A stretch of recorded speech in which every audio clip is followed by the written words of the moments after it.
Tonight, at some point, you will turn off the light. Maybe you're already in bed when you do it, reaching across, finding the switch by feel. Maybe you close a book first, or set your phone face down. The room changes. Your eyes adjust to a dark that isn't quite dark. The thin line under the door, a pale wash from the street, the small green light on the smoke detector doing its patient, unhurried thing. You shift position, pull the duvet up or push it off. Take a breath that's slower than the one before it, and then slower again. Your thoughts, which were doing something a minute ago, start to lose their shape.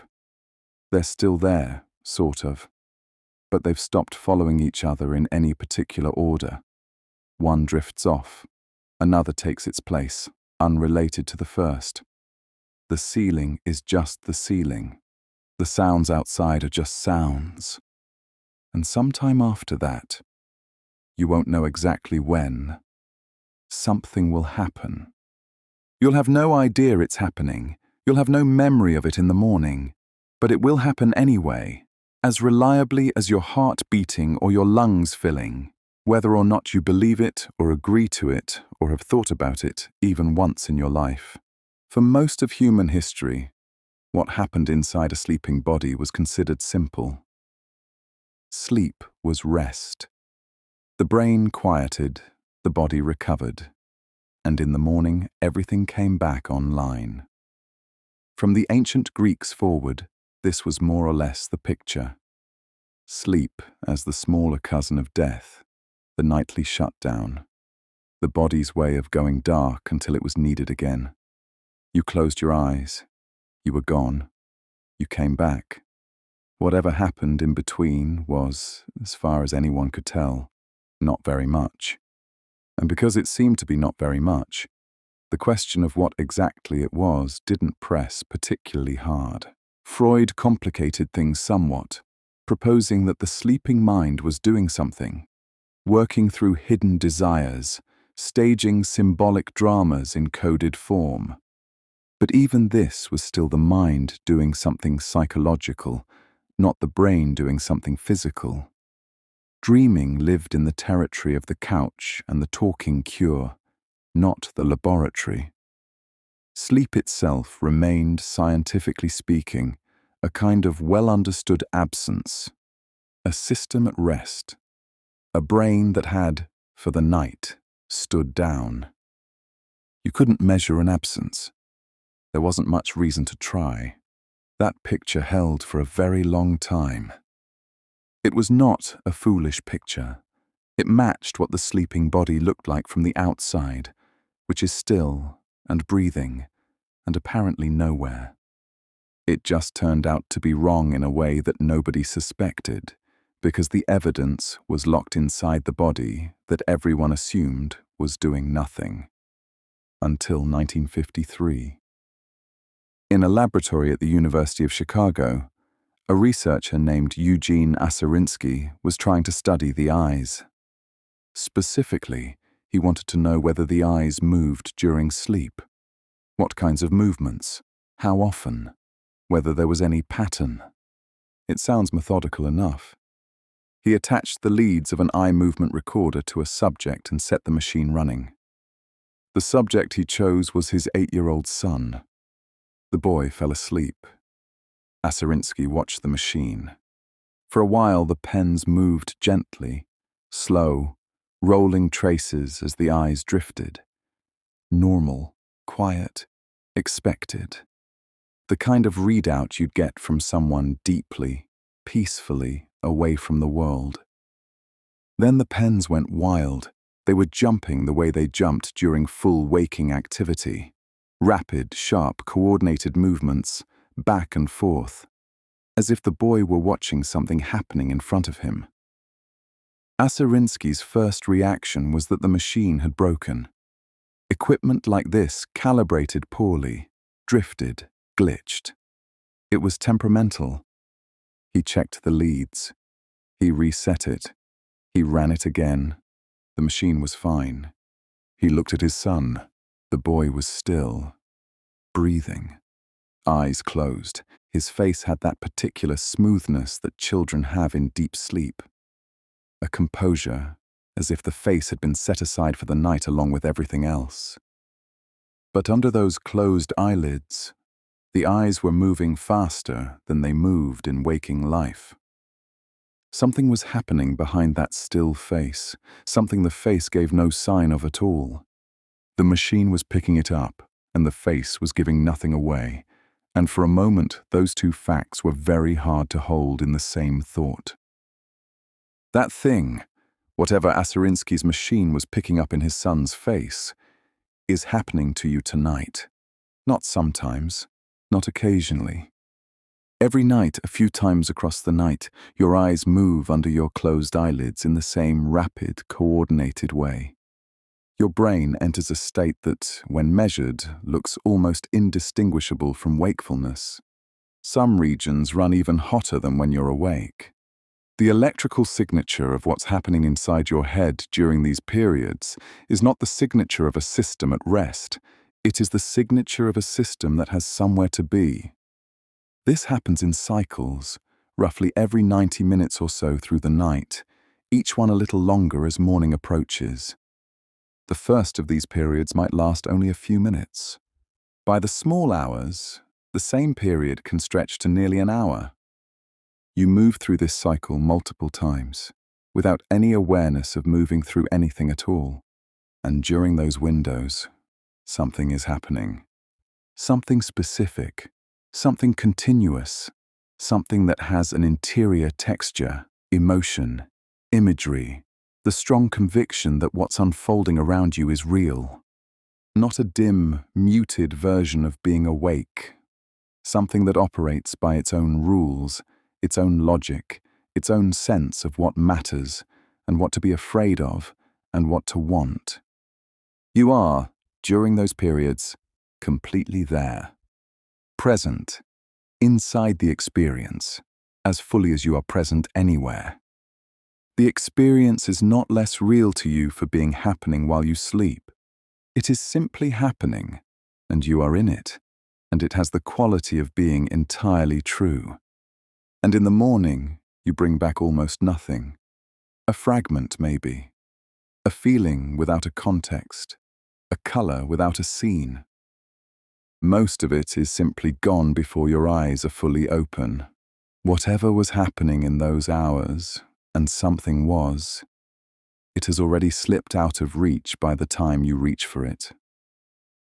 While all of that is going on, the rapid eyes, the running brain, the experience you're having, something else is happening at the same time. Your body is locked, not as a metaphor, not as an approximation. The brain stem, a part of your nervous system that runs its own operations regardless of what the rest of you thinks it's doing, sends out a chemical signal during those periods. That signal cuts the line between the brain and the muscles. The instruction to move, which flows easily and constantly when you're awake, doesn't arrive. Your arms, your legs, the large muscles of your torso, they're not receiving orders. They cannot act. The eyes are an exception. They move, as Aserinsky's machine demonstrated. Your breathing continues. The muscles that run it are exempt from the lockdown. But almost everything else, the full physical apparatus you use to be a person in the world, is disconnected at the source. You don't know this is happening. Your body isn't straining against it, isn't trying and failing to move. The signal arrives, and the muscles simply stand down, quietly, completely, without struggle. There is no effort in either direction. The system runs in the background the way it always does, and this is just part of what it does. It happens tonight, and it happened last night, and it will happen again tomorrow, and for every night forward. Your body does this the way it circulates blood or regulates its own temperature, without consulting you, without needing to, as part of an operation so established and so old that it doesn't occur to the system to let you know it's running. You are, during those periods, in a body that is not available to you. The body is there. The you that would use it is still there. but the connection, for that time, is simply off. In the 1960s, in a laboratory in Lyon, a French scientist named Michel Jouvet was working on the question that Aserinsky's discovery had raised. If the brain was so active during those periods, as active as in waking life, or more so, why was the body still? Something had to be holding it. Jouvet wanted to understand what that something was and what happened when you removed it. So he removed it. In a group of cats, he switched off the part of the brainstem responsible for sending that locking signal. He didn't prevent the cats from sleeping. He didn't disturb their ability to enter those deeply active periods. He simply turned the chemical lock off. Then he let them sleep. The cats slept. Their breathing slowed. Their eyes closed. The measurements showed they had entered exactly that state. The deep, active sleep, every indicator reading as expected. But the body was no longer held, and so the cats got up. Eyes still closed, they rose from their sleeping positions and began to move around the laboratory. They lifted their paws and made the specific, deliberate movements of cats pursuing prey. The low crouch, the precise tracking motion, the strike. They were not disoriented or stumbling. They moved with focus, with purpose, engaged with something that, from outside the room, was simply not there. They were completely asleep. The measurements confirmed it. But their bodies were doing what their brains were apparently enacting, pursuing, orienting, responding to whatever internal experience was unfolding inside them.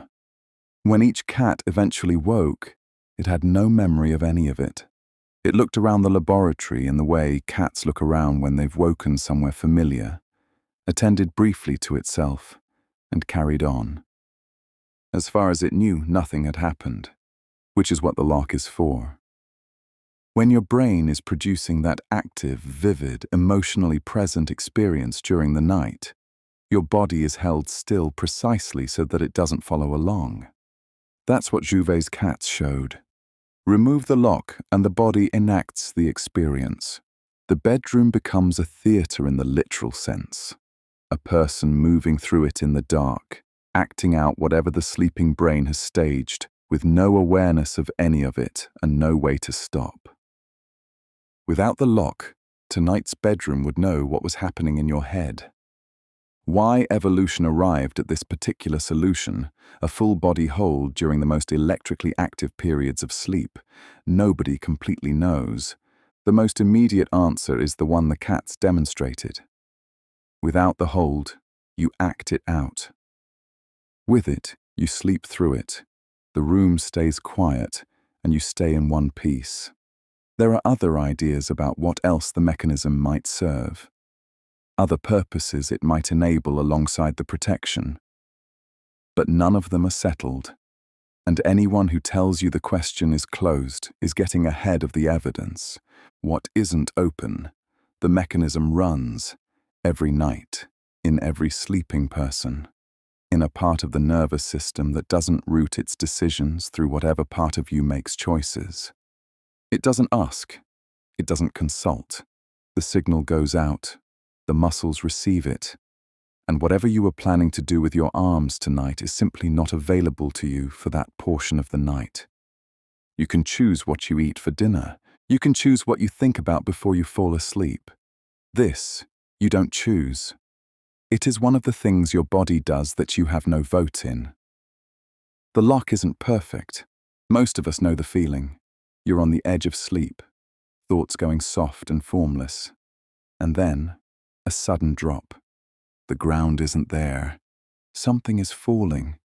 Your whole body jerks, hard enough to pull you back to the surface, hard enough sometimes to startle the person beside you. You lie there for a moment, not quite sure what just happened, then try again. That's the lock engaging awkwardly, a misfire in the handover, a signal that arrived a beat off, producing a physical startle instead of a smooth transition. It's common enough that most people never mention it, which makes it easy to forget the thing is strange at all. The other direction also happens. The lock slow to release. You've woken, or most of you has. Consciousness is back, or nearly. You know the room. You know roughly what time it is. You know you're in your bed. But the body hasn't received the clearance signal yet. You try to shift and find that nothing responds.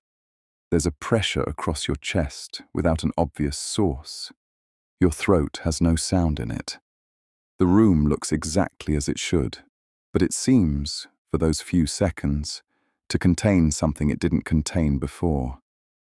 People have been having this experience for as long as there are records of people putting their inner lives into words. In Japan, they call it kana shiba rei, being bound by metal, locked in place by something you cannot see.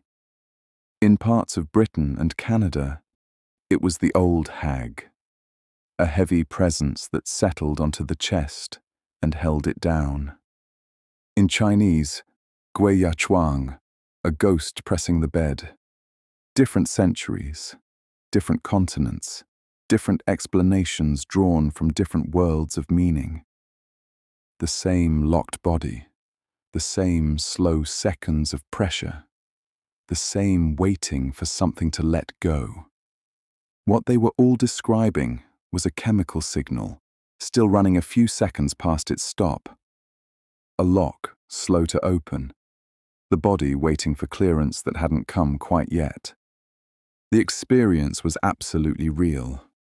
The mechanism behind it was absolutely real.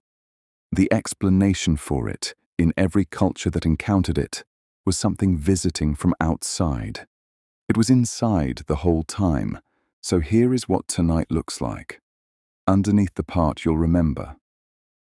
At some point after you fall asleep, your brainstem will release that signal. Your muscles will stand down. Your eyes will begin their rapid movement. The parts of your brain that handle logic, sequence, the steady work of navigating a consistent external world, those will go quiet. The parts that handle emotion, fear, the immediate overwhelming sense that something is real, those will stay on, fully on, and something will happen. Something with the quality of an event, an experience with location, with momentum, with stakes that feel, inside it, completely genuine. You might be somewhere you've never been, or somewhere you know well, but that behaves differently than it should. You might feel something strongly. The experience doesn't announce itself as fiction.